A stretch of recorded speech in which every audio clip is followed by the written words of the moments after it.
LIC முதலீடு மற்றும் காப்பீடு தொடர்பான அனைத்து சந்தேகம் மற்றும் விவரங்களுக்கு 8973775326 எண்ணை அணுகவும். மார்கழி மாதத்தை தண்ணூர் மாதம் என்று கூறுவது உண்டு. அப்படிப்பட்ட மார்கழி மாதத்தில் வரக்கூடிய அமாவாசை என்பது மூல நட்சத்திரத்தில் வரும். மூல நட்சத்திரத்தில் மார்கழி மாதத்தில் அவதரித்தவர் தான் ஆஞ்சநேயர். வெற்றிகளை வாரி வழங்கக்கூடிய தெய்வமாக திகழக்கூடியவர் தான் ஆஞ்சநேயர். ராம பக்தராகவும் காரிய வெற்றியை தரக்கூடியதாகவும் திகழ்கிறார். அவரை நாம் வழிபாடு செய்யும்போது நமக்கு கிரக தோஷம் என்பது முற்றிலும் நீங்கும். அதிலும் குறிப்பாக சனி பகவானால் ஏற்படக்கூடிய தோஷங்களும் விலகும். அப்படிப்பட்ட ஆஞ்சநேயரை ஹனுமன் ஜெயந்தியான 19/12/2025 எப்படி வழிபாடு செய்வது என்பதை பற்றி தான் இந்த வீடியோவில் நாம் பார்க்க போகிறோம். ஆஞ்சநேயர் அவதரித்த நட்சத்திரமாக திகழ்வது தான் மூல நட்சத்திரம். ஒவ்வொரு மாதமும் வரக்கூடிய மூல நட்சத்திர நாளன்று ஆஞ்சநேயரை வழிபாடு செய்வது என்பது மிகவும் சிறப்பு. அதிலும் குறிப்பாக மார்கழி மாதத்தில் தான் அவர் அவதரித்தார் என்று கூறப்படுகிறது. அதனால் மார்கழி மாதத்தில் வரக்கூடிய மூல நட்சத்திரத்தை நாம் ஹனுமன் ஜெயந்தியாக கொண்டாடுகிறோம். அன்றைய தினம் ஹனுமனை நாம் எப்படி வழிபாடு செய்தோம் என்றால் நம் வாழ்வில் பல நன்மைகள் உண்டாகும். குடும்பத்தில் ஒற்றுமை மேலோங்கும். குழந்தைகள் தைரியத்துடனும் தன்னம்பிக்கையுடன் வாழ்வார்கள். கிரகதோஷங்கள் நீங்கும். வெற்றிகள் கிடைக்கும். தடைப்பட்ட செயல்கள் தடையின்றி நடைபெறும் என்று கூறிக்கொண்டே செல்லலாம். அப்படிப்பட்ட ஒரு எளிமையான வழிபாட்டை பற்றி தான் இந்த வீடியோவில் நாம் பார்க்க போகிறோம். இந்த வழிபாட்டை டிசம்பர் மாதம் 19/12/2025 நாளான நாளைய தினம் ராகு காலம் யமகண்டம் இந்த நேரங்களை தவிர்த்து மற்ற எந்த நேரத்தில் வேண்டுமானாலும் வீட்டிலேயே செய்யலாம். வீட்டில் ஆஞ்சநேயரின் படமோ சிலையோ இருக்கும் பட்சத்தில் அதை சுத்தம் செய்து அதற்கு சந்தனம் குங்குமம் வைத்துக் கொள்ளலாம். ராமரின் படம் இருந்தால் கூட அதையும் சுத்தம் செய்து சந்தனம் குங்குமம் வைத்துக் கொள்ளுங்கள்.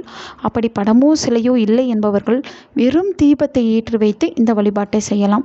படமோ சிலையோ இருப்பவர்கள் துளசி மாலை, வெற்றிலை மாலை போன்ற ஏதாவது ஒரு மாலையை சாற்ற வேண்டும். அவருக்கு மிகவும் பிடித்தது கருப்பு உளுந்த வடை. அதில் வெங்காயம் சேர்க்காமல் மிளகு, பெருங்காயத்தூள் மட்டும் சேர்த்து நிவேத்தனமாக வைக்க வேண்டும்.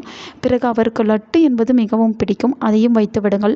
வெண்ணெய், அவல், பொரிகடலை போன்றவற்றையும் வைக்கலாம். இவற்றுள் எதுவுமே வைக்க முடியவில்லை என்று நினைப்பவர்கள் வெறும் வாழைப்பழத்தை வைத்து கூட ஆஞ்சநேயரை வழிபாடு செய்யலாம். ஆஞ்சநேயருக்கு மிகவும் பிடித்தமான நாமம் ராமநாமம். அதனால் ஆஞ்சநேய ஜெயந்தி அன்று ஸ்ரீராம ஜெயம் ஸ்ரீராம ஜெயம் ஸ்ரீராம ஜெயம் ஸ்ரீராம ஜெயம் என்னும் மந்திரத்தை 108 முறை பாராயணம் செய்தாலே ஆஞ்சநேயரின் அருள் என்பது நமக்கு பரிபூரணமாக கிடைக்கும். முடிந்த அளவு அன்றைய தினம் முழுவதும் உங்கள் மனதிற்குள் ஸ்ரீராம ஜெயம் என்ற நாமத்தை கூறிக்கொண்டே இருக்கும் பொழுது ஆஞ்சநேயரின் அருள் பரிபூரணமாக கிடைக்கும்.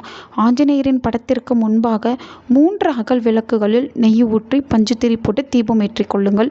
இந்த தீபம் கிழக்கு அல்லது வடக்கு பார்த்தவாறு இருக்க வேண்டும். பிறகு ஆஞ்சநேயரின் மூல மந்திரம் தெரியும் பட்சத்தில் அந்த மூல மந்திரத்தை கூறி வழிபாடு செய்யலாம். இயன்றவர்கள் ஆஞ்சநேயருக்கு ஸ்ரீராம ஜெயம் எழுதி மாலை தொடுத்து சாற்றி வழிபாடு செய்யலாம். வழிபாடுகள் அனைத்தையும் நிறைவு செய்த பிறகு நெய்வேத்தியமாக வைத்த பொருட்களை வீட்டில் இருப்பவர்கள் அனைவரும் பிரசாதமாக சாப்பிடலாம். இயன்றவர்கள் அன்றைய தினம் மற்றவர்களுக்கு அன்னதானம் அளிப்பது என்பது மிகவும் சிறப்பு. ஆஞ்சநேயரை வழிபாடு செய்வதன் மூலம் எண்ணற்ற பலன்கள் கிடைக்கும். ஆஞ்சநேயரை போல வீரமாகவும் தைரியமாகவும் செயல்பட முடியும். நல்லதே நடக்கும். உங்கள் நண்பர்களுக்கும் உங்கள் உறவினர்களுக்கும் இந்த வீடியோவை ஷேர் பண்ணுங்கள். அவங்களும் இதை பற்றி தெரிஞ்சுக்கிடட்டும்.